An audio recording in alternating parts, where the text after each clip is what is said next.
Hello সবাইকে, আমি রুশমিলা চলে আসলাম আরো একটা রোমান্টিক কে ড্রামার গল্প নিয়ে। শিয়া ম্যাংকিং কোরিয়ার সবচেয়ে বড় শপিং মলের মালকিন।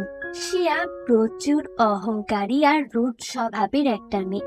শপিং মলের সব স্টাফরা তাকে বাঘিনীর মতো ভয় পায়। প্রতিদিন সে শপিং মলের প্রতিটা শপে ভিজিট করে আর খুব রুডলি তার স্টাফদের মেনটেন করে। আজ হঠাৎ তার চোখ পড়ে একটা হ্যান্ডসাম ছেলের দিকে। প্রথম দেখাতেই শিয়ার ছেলেটাকে ভালো লেগে যায়। তার মনে হচ্ছিল তার চোখ দুটো যেন ওই ছেলেটার কাছেই আটকে গেছে।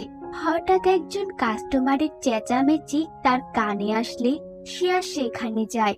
সেই কাস্টমার 2 দিন আগে এই শপিং মল থেকে মাছ কিনেছিলেন, কিন্তু গতকাল সেগুলো রান্না করতে গেলে দেখে মাছগুলো পচা। তাই সে এখন তার টাকা ফেরত চায়। শিয়া তাকে জানায় টাকা ফেরত দেওয়া হবে না। এভাবেই কথা কাটাকাটি হলে সেই ছেলেটা শপিং মলের বদনামের ভয়ে বিষয়টাকে সুন্দরভাবে ম্যানেজ করে। এরপর সব কিছু ঠিক হয়ে যায়। ছেলেটার বুদ্ধি দেখে শিয়া তার প্রতি আরো ইমপ্রেস হয়। এরপর শিয়া তার ম্যানেজারকে ছেলেটার সম্পর্কে জিজ্ঞাসা করলে সে বলে ছেলেটার নাম গোয়ান, এই শপিং মলের স্কিন কেয়ার আইটেমের সেলসম্যান। সে আরো বলে আজ রাত 8টার ওয়েলকাম পার্টিতে সে থাকবে। রাতে পার্টিতে শিয়া শুধু গোয়ানকেই খুঁজতে থাকে। এরপর সে ড্রিঙ্ক করে জেন্টস ওয়াশরুমে ঢুকে পড়ে আর এখানে এসে সে গোয়ানের প্রাইভেট পার্ট দেখে চেঁচামেচি করে। গোয়ান তাকে বলে, ম্যাডাম আপনি জেন্টস ওয়াশরুমে ঢুকে পড়েছেন। এরপর সে মাতলামি করতে করতে গোয়ানের বেল্ট খুলে নিয়ে যায় আর গোয়ান তার পিছু পিছু দৌড়াতে থাকে। শিয়া গোয়ানকে বলে, এই তুমি আমার পিছে দৌড়াচ্ছ কেন? আমাকে পেতে চাও? গোয়ান বলে, না না ম্যাডাম, ছি ছি, কি বলছেন? আমার বেল্টটা দয়া করে দিয়ে দেন। শিয়া বলে, তার মানে তুমি আমাকে রিজেক্ট করলে? গোটা পৃথিবীর মানুষ আমাকে পাওয়ার জন্য পাগল, জানো? সকালে শিয়ার ঘুম ভাঙলে তার গত রাতের সব কথা মনে পড়লে সে লজ্জায় পড়ে কাঁদতে থাকে। তো এরপর সে রেডি হয়ে শপিং মলে যায়। গোয়ানের শপের সামনে যেতেই দেখে একজন লেডি কাস্টমার গোয়ানের সাথে ফ্লার্ট করার চেষ্টা করছে। শিয়া শপের ভেতরে এসে সেই কাস্টমারকে অপমান করে আর শপে থাকা সব হাইলোরনিক অ্যাসিড কিনে নেয়। পরিস্থিতি সামলাতে গোয়ান শিয়াকে বাইরে নিয়ে আসে। গোয়ান শিয়াকে জিজ্ঞাসা করে, আপনি কেন এসব করছেন? আমি তো কিছুই বুঝছি না। শিয়া বলে, আরে আমি তো তোমার বিক্রি বাড়িয়ে দিচ্ছি, তোমার তো খুশি হওয়ার কথা। তোমার ব্যবহার আমার ভালো লেগেছে, তোমাকে মার্কেটিং ডিপার্টমেন্টে চাকরি দিব। কিন্তু গোয়ান খুব স্মার্টলি তাকে না করে দেয়। শিয়া বলে, হ্যাঁ তা কেন করবে? শপে না থাকলে তো লেডি কাস্টমারদের সাথে ফ্লার্ট করতে পারবে না, তাই না? গোয়ান খুব ভালোভাবে বুঝতে পারে শিয়া তাকে পছন্দ করে আর এই বিষয় নিয়ে সে জেলাস। তাই সে কথা না বাড়িয়ে শপে চলে আসে। এদিকে শিয়ার জিম ট্রেনার ইয়েনজুন শিয়াকে পছন্দ করে, কিন্তু শিয়া তাকে মোটেও পাত্তা দেয় না। সে শিয়াকে জিজ্ঞাসা করে, তোমার কেমন ছেলে পছন্দ? শিয়া বলে, আমার মেয়েদের পেছনে লাইন মারা ছেলেদের একদমই পছন্দ না। তো এদিকে গোয়ানের শপে একজন স্টাফ ইয়েজি নামের আরেকজন স্টাফের কাছে শিয়ার নামে বদনাম করছিল, যেটা শুনে গোয়ানের প্রচন্ড রাগ হয়। মানে গোয়ানও শিয়াকে মনে মনে পছন্দ করে। পরের দিন কিছু গুন্ডা এসে শপিং মলে ভাঙচুর করে আর বলে এদের মল থেকে কোনো প্রোডাক্টস কেনা যাবে না, এরা বেশি দাম দিয়ে নকল প্রোডাক্ট সেল করে। শিয়া সেখানে আসলে গুন্ডারা তার উপর চড়াও হয়। আসলে শিয়া তো একটা মেয়ে, শহরের সবচেয়ে বড় শপিং মল তার, তাই বড় বড় ইন্ডাস্ট্রির মালিকরা প্রায় সময় তাকে বদনাম করতে চাইতো। শিয়া লোকগুলোকে বলে, কোন প্রোডাক্টটা নকল সেটা আগে দেখান, তারপর ভাঙচুর করবেন। কিন্তু লোকগুলো তার সাথে বাজে ব্যবহার করতে থাকে, তাই সে সিকিউরিটি গার্ডকে ডাকে। এরপর গুন্ডারা তার উপর অ্যাটাক করতে গেলে গোয়ান তাকে বাঁচিয়ে নেয়। তাকে মলের সবচেয়ে উপরের ফ্লোরে নিয়ে যায় যেন তাকে কেউ স্পর্শ করতে না পারে। কিন্তু এতে গুন্ডাদের কাছে গোয়ান মার খায়। শিয়া ক্ষতটা দেখতে গেলে গোয়ান তাকে এড়িয়ে যায়, কারণ সে জানে তার এই ভালোবাসাটা কখনোই পূর্ণতা পাবে না। সে শিয়াকে বোঝায় যেন এসব পরিস্থিতিতে শিয়া তার মাথাটা ঠান্ডা রাখে, না হলে মিডিয়ার সামনে তার নাম খারাপ হবে আর তাদের শপিং মলের বদনাম গোটা দেশে ছড়িয়ে পড়বে, যেটা তার শত্রুরা চায়। রাতে গোয়ান একটা কোচিং সেন্টারে পার্ট টাইম টিচার হিসাবে ক্লাস নেয়। তো সেদিন শিয়া তার ম্যানেজারকে দিয়ে গোয়ানের কাছে একটা চিঠির মাধ্যমে জানায় যে রাত 8টায় রেস্টুরেন্টে শিয়া ম্যাডাম আপনার জন্য অপেক্ষা করবেন। আপনি দয়া করে সময় মতো এই ঠিকানায় চলে যাবেন। কিন্তু গোয়ান রেস্টুরেন্টে যায় না, কারণ এখন তার কোচিং এ ক্লাস নিতে হবে। সে চিঠিটা ডাস্টবিনে ফেলে দেয়। এদিকে রেস্টুরেন্টে কেউ একজন শিয়ার পেছনে এসে দাঁড়াতেই সেভাবে ওয়েটার তার অর্ডার নিতে এসেছে।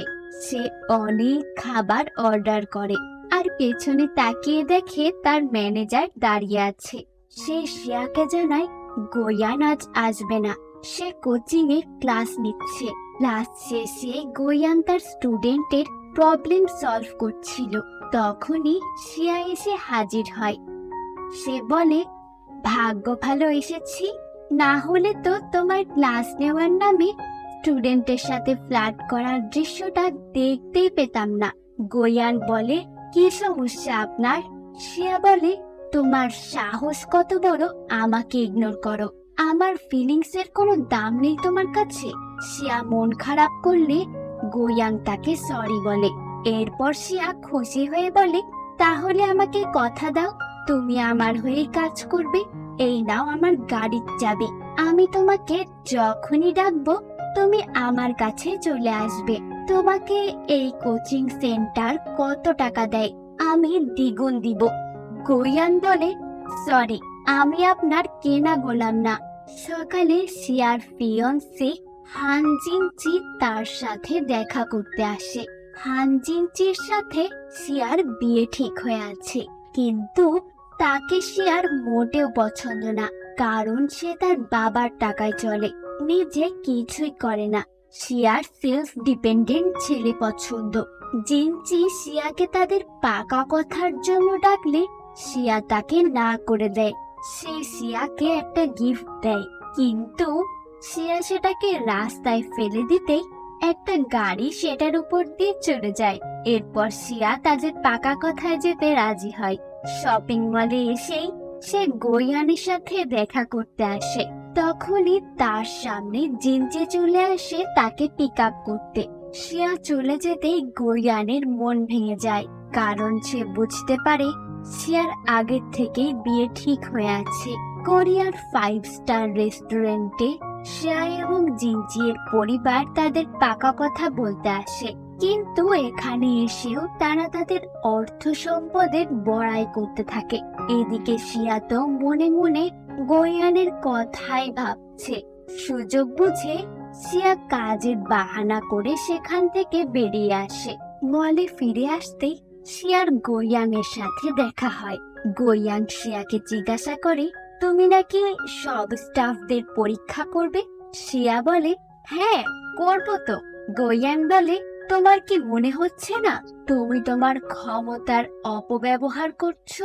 শিয়া বলে, কেন, তোমার কি ভয় লাগছে যে তুমি পরীক্ষায় পাশ করতে পারবে না? গোয়ান বলে, তো ওই লোকটা কে ছিল? শিয়া বলে, যেই হোক, তোমার কি শুনি কষ্ট হচ্ছে বুঝি? গোয়ান আর কিছুই বলে না। শিয়া গোয়ানের টেস্ট নেয়। গোয়ান প্রোডাক্ট তার গালে অ্যাপ্লাই করে। শিয়ার হাত তার গালে রাখে আর শিয়া স্বপ্নের দুনিয়ায় চলে যায়। এরপর সে বলে, না তুমি ফেল। কিছুক্ষণ পর বলে, না না পাশ করেছো। আমি যাই। রাতে শিয়া গোয়ানকে বলে, তুমি আমার বয়ফ্রেন্ড হবে, তোমাকে আমার ম্যানেজার বানাবো। শিয়া বলে, আমি তোমাকে টাকাও দিব। কত টাকা দিলে আমার বয়ফ্রেন্ড হবে? গোয়ান বলে, আমাকে কি তোমার গোল্ড ডিগার মনে হয়?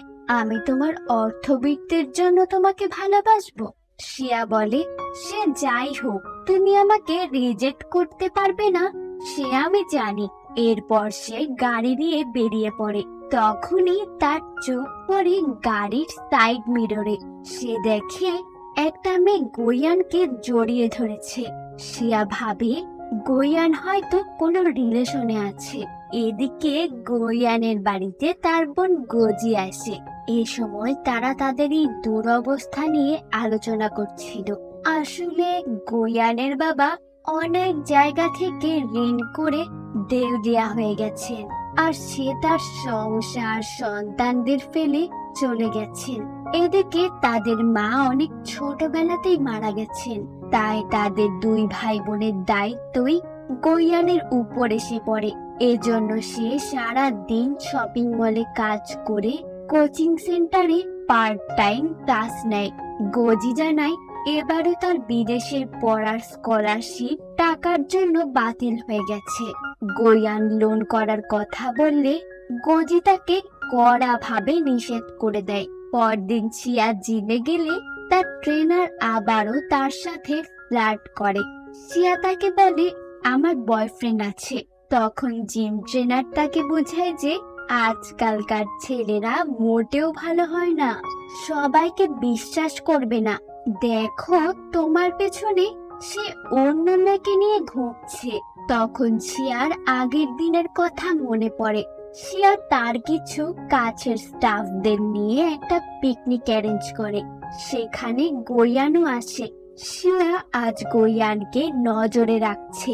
সে অনেকবার গোয়ানের অ্যাটেনশন পাওয়ার চেষ্টাও করে, কিন্তু কোনোই লাভ হয় না। গোয়ান তাকে পাত্তাই দেয় না।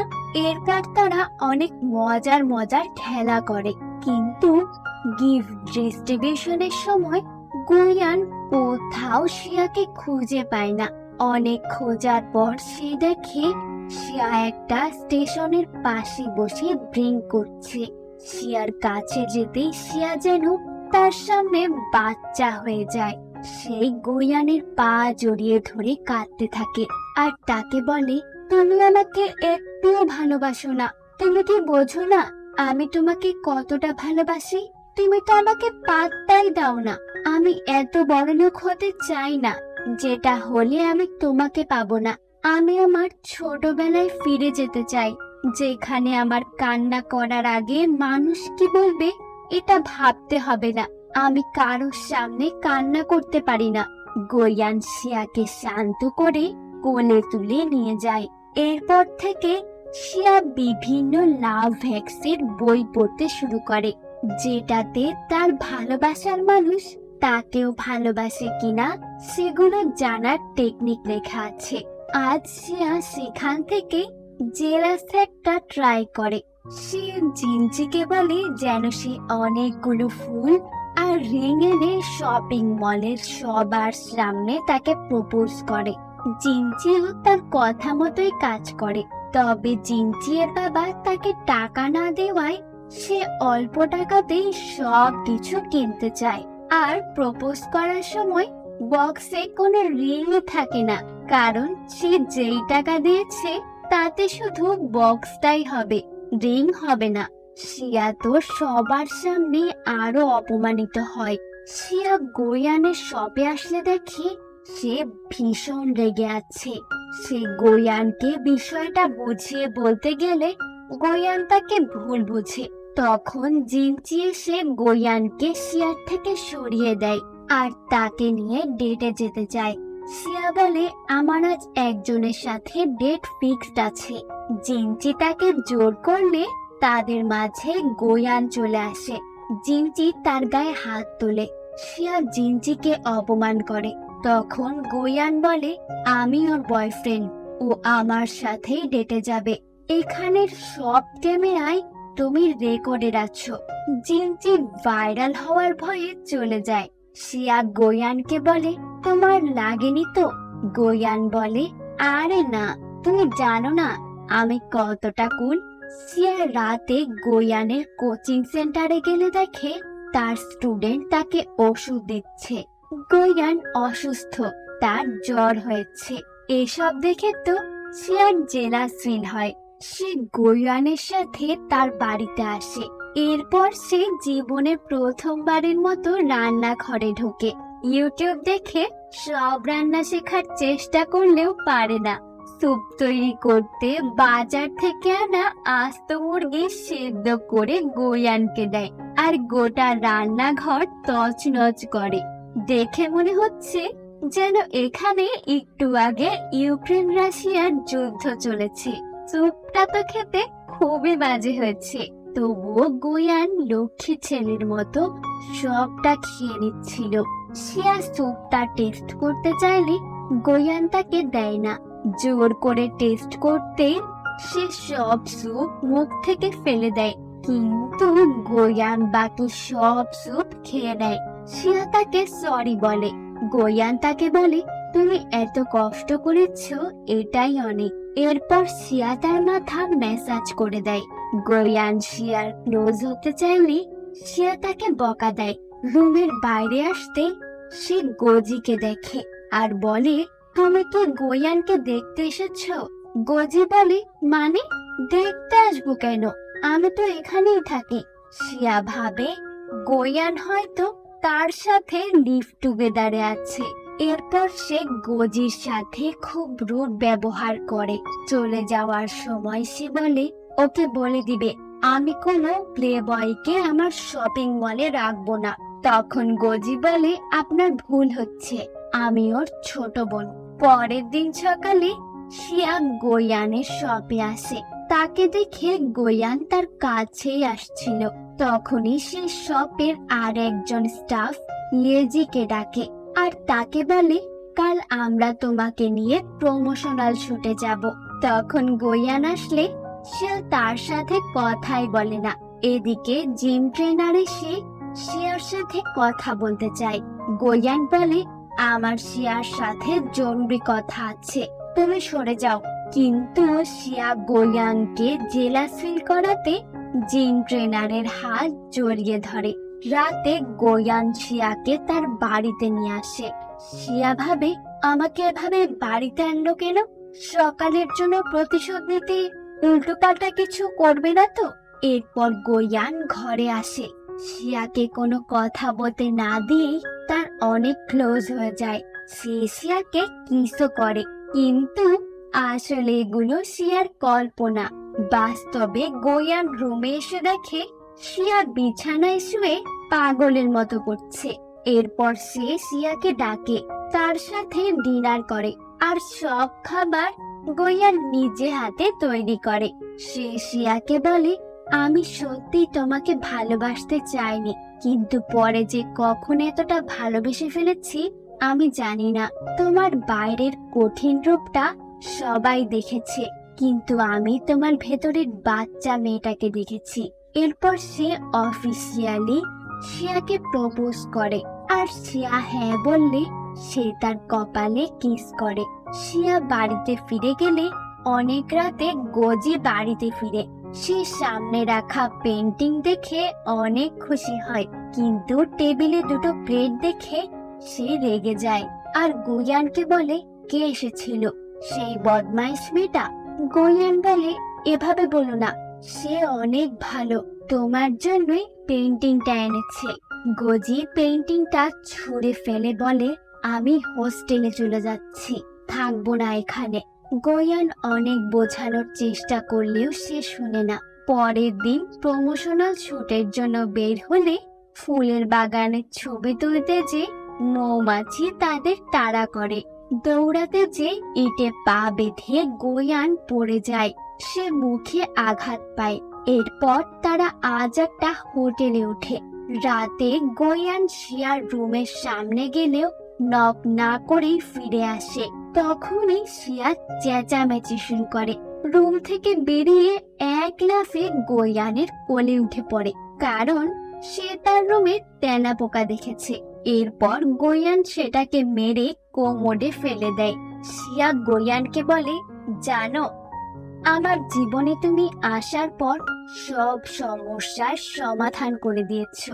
কি করে পারো বলো তো সবকিছু এত সুন্দর করে হ্যান্ডেল করতে? গোয়ান ছোটবেলা থেকে এই পর্যন্ত তার করা সব স্ট্রাগলের কথা শিয়াকে বলে, যে বাবা মা ছাড়া তাদের কত কষ্ট হয়েছে, বাবার সব ঋণ পরিশোধ করা, নিজের সমস্যার সমাধান করা, সব কিছুই একা হাতে করতে হয়েছে তাকে। সকালে ইয়েজি তাদের একসাথে দেখে বুঝতে পারে সে আসলে কাবাবে হাড্ডি হচ্ছে, তাই সে অসুস্থতার বাহানা করে আর বাকি শুটগুলো শিয়াকে করতে বলে।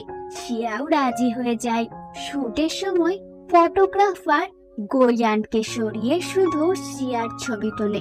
এরপর ছবিগুলো দেখে শিয়া বুঝে যায় এ কোনো প্রফেশনাল ফটোগ্রাফার নয়, বরং জিনচি। সে জিনচিকে বাজেভাবে অপমান করে। জিনচি বলে, শিয়া, আমি তোমার ফিয়ন্সি। শিয়া বলে, কে বলেছে ফিয়ন্সি? আমি বলেছি তোমার বাবা আমার বাবার বন্ধু, তাই তোমার মতো ছেলেকে আমি এত দিন সহ্য করেছি। জিনচি চলে গেলে তারা প্রফেশনাল ফটোগ্রাফার দিয়ে তাদের শুট শেষ করে। এরপর সে গোজির বিদেশের স্কলারশিপের সব ব্যবস্থাও করে দেয়। গোয়ান শিয়া এবং গোজির মিল করিয়ে দেয়। এখন গোটা শহর জুড়ে শিয়া এবং গোয়ানের ছবি। গোজির স্কলারশিপ অ্যাপ্রুভ হয়েছে, সে বিদেশে পড়তে যেতে পারবে। সে জানতে পারে এটা শিয়া করেছে, তাই সে তাকে ধন্যবাদ জানায়। শিয়া গোয়ানের সাথে একটা পার্কে আসলে গোয়ান তার জন্য আগের থেকে গোটা পার্কটা সাজিয়ে রাখে। গোয়ান শিয়াকে কিস করে আর শিয়ার সেই প্রথম দেখার প্রেমে পড়া পূর্ণতা পায়। গল্পটা কেমন লাগলো জানাতে ভুলো না কিন্তু। আজ এ পর্যন্তই। আনিয়ন।